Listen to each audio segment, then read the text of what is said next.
లేదు. నేను బండ గుద్దినట్టు చెప్పగలను. నేను ఎవరికి ఏమీ భయపడను. మీకు తెలుసు, నిక్కచ్చిగా నేను మాట్లాడతాను.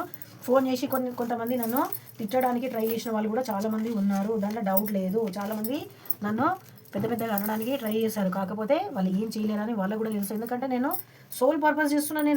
నేను భగవంతుడికి ఒట్టిచ్చిన నేను ఈ పని చేస్తాను. ఒక దారి తప్పిన ఆత్మలు ఎవరైతే ఉంటారో వాళ్ళని నేను కలుపుతా అని నేను ఆయనకి వాగ్దానం ఇచ్చిన. ఇదిగోండి డిఎం, ఇదేం బాధపడకండి. డిఎం చాలా ఎంత ఓవర్ యాక్షన్ చేస్తాడో అంత డిఎఫ్ నిండి ఉంటుంది.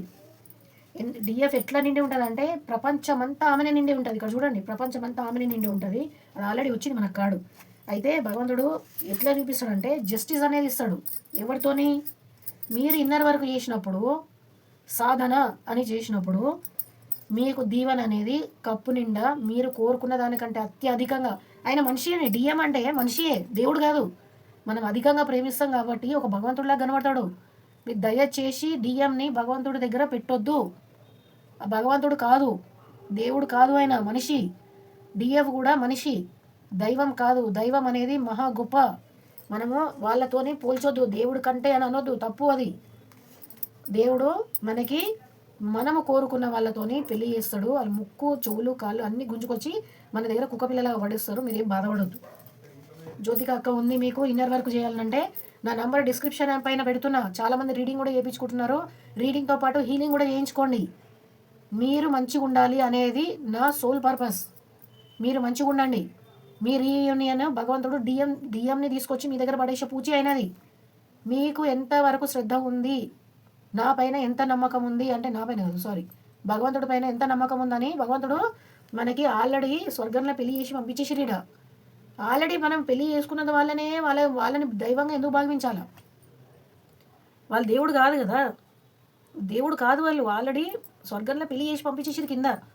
ఎంత అందంగానే ఉండనియండి, చందమామలాగా ఉండనియండి, లేకపోతే ఎట్లన్నా ఉండనియండి, వాళ్ళు దేవుడు కాదు. మనుషులు, సామాన్యమైన మనుషులు. మీరు అధికంగా ప్రేమిస్తారు కాబట్టి ఈ పరిస్థితిలో ఉంటాడు డిఎం. ఆయనను వదిలేసేయండి, దైవంని పట్టుకోండి. భగవంతుడిని, మీకు ఇష్టమైన దేవుణ్ణి మొక్కండి. జీసస్ని మొక్కేవాళ్ళు జీసస్ని మొక్కండి. అల్లాని మొక్కేవాళ్ళు అల్లాని మొక్కండి. చాలామంది ముస్లిమ్స్ సిస్టర్స్, బ్రదర్స్ చాలామంది ఉన్నారు. అల్లాకో ప్రేయర్ కరో, తుమారే భగవాన్కో ప్రేయర్ కరో. క్రిస్టియన్స్ జీసస్కి ప్రేయర్ చేయండి. జీసస్ కంటే ఎక్కువ కాదు డిఎం అంటే, డిఎఫ్ అంటే.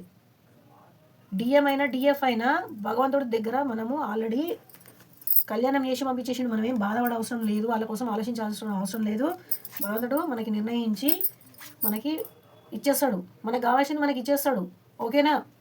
మీరు అధైర్యపడొద్దని మీ జ్యోతిక అక్క మీ ఎంబడి ఉండి నడిపిస్తుందని మీకు చెప్తుంది. ఓం నమో నమ శివాయ. ఉమా పార్వతీ పతే నమః.